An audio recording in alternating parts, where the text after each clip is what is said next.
বাংলাদেশের আধুনিক কূটনৈতিক ইতিহাসে একটি গুরুত্বপূর্ণ অধ্যায় হল শেখ হাসিনার শাসনকাল। আন্তর্জাতিক রাজনীতির জটিল বাস্তবতায় তিনি এমন এক পররাষ্ট্রনীতি অনুসরণ করেছিলেন যা অনেক বিশ্লেষকের মতে ভারসাম্য কূটনীতির একটি সফল উদাহরণ। বিশ্বের প্রধান শক্তিগুলো ইউনাইটেড স্টেটস, ইন্ডিয়া, চায়না এবং রাশিয়া এদের পারস্পরিক দ্বন্দ্ব ও প্রতিযোগিতার মাঝেও তিনি বাংলাদেশের উন্নয়ন স্বার্থকে অগ্রাধিকার দিয়ে সবার সাথে সম্পর্ক বজায় রাখতে পেরেছিলেন। এই কৌশল শুধু দক্ষিণ এশিয়ার প্রেক্ষাপটেই নয়, বরং বিশ্ব কূটনীতিতেও একটি ব্যতিক্রমী উদাহরণ হিসেবে আলোচিত হয়েছে। বাংলাদেশের ভৌগোলিক অবস্থান এবং ইতিহাসগত বাস্তবতার কারণে ভারতের সাথে সম্পর্ক অত্যন্ত গুরুত্বপূর্ণ। স্বাধীনতার পর থেকেই দুই দেশের মধ্যে রাজনৈতিক, অর্থনৈতিক ও নিরাপত্তা সহযোগিতা গভীর হয়েছে। শেখ হাসিনা সেই সম্পর্ককে আরও সুসংহত করেন। সীমান্ত সমস্যা সমাধান, সন্ত্রাসবাদ দমন এবং আঞ্চলিক যোগাযোগ ব্যবস্থার উন্নয়নের মতো বিষয়গুলোতে তিনি দিল্লির সাথে ঘনিষ্ঠভাবে কাজ করেছেন। কিন্তু একই সময় তিনি কৌশলগতভাবে আরেকটি বড় শক্তি চায়নাকে বাংলাদেশের উন্নয়ন প্রকল্পে যুক্ত করতে সক্ষম হন। বিশেষ করে অবকাঠামো উন্নয়ন, বন্দর উন্নয়ন এবং যোগাযোগ ব্যবস্থার ক্ষেত্রে চীনের বিনিয়োগ গুরুত্বপূর্ণ ভূমিকা রাখে। বিশ্বব্যাংক অর্থায়ন প্রত্যাহার করার পর নিজস্ব অর্থায়নে নির্মিত পদ্মা ব্রিজ প্রকল্পে চীনা প্রকৌশল প্রযুক্তি যুক্ত হওয়া ছিল বাংলাদেশের আত্মনির্ভরতার একটি প্রতীকী উদাহরণ। এটি দেখিয়ে দেয় যে আঞ্চলিক শক্তির সাথে বন্ধুত্ব বজায় রেখেও অন্য শক্তির সাথে অর্থনৈতিক সহযোগিতা গড়ে তোলা সম্ভব। দক্ষিণ এশিয়ার ভূ-রাজনীতিতে ভারতের সাথে চীন ও পাকিস্তানের দীর্ঘদিনের বৈরিতা রয়েছে। সীমান্ত সংঘাত, কৌশলগত প্রতিযোগিতা এবং ঐতিহাসিক দ্বন্দ্ব এই অঞ্চলের রাজনীতিকে জটিল করে তুলেছে। কিন্তু সেই উত্তেজনার প্রভাব বাংলাদেশে পড়তে দেননি শেখ হাসিনা।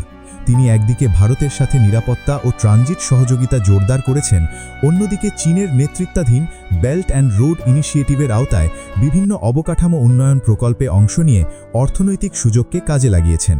এমনকি পাকিস্তানের সাথে রাজনৈতিক দূরত্ব থাকা সত্ত্বেও তৎকালীন প্রধানমন্ত্রী ইমরান খানের সাথে কূটনৈতিক যোগাযোগ বজায় রাখার মাধ্যমে তিনি বাস্তববাদী কূটনীতির পরিচয় দিয়েছিলেন।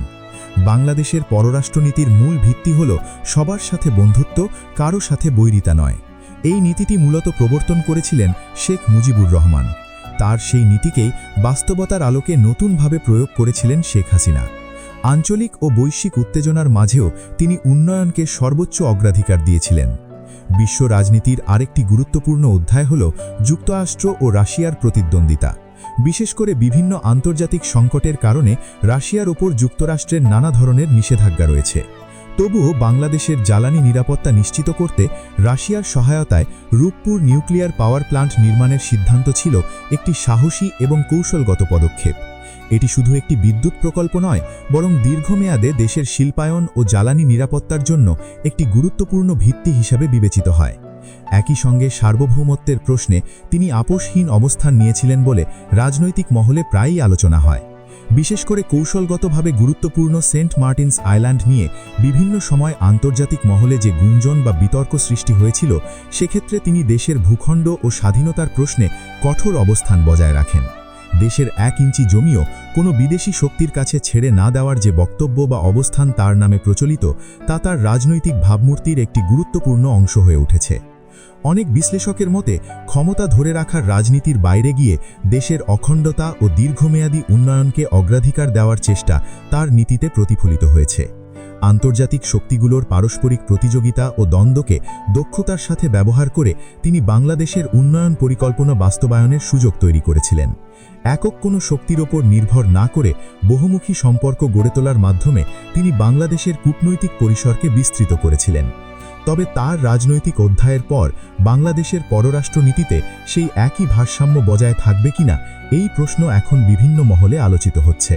কেউ কেউ মনে করেন নতুন বাস্তবতায় আন্তর্জাতিক সম্পর্কের সেই সূক্ষ্ম ভারসাম্য কিছুটা নড়বড়ে হয়েছে।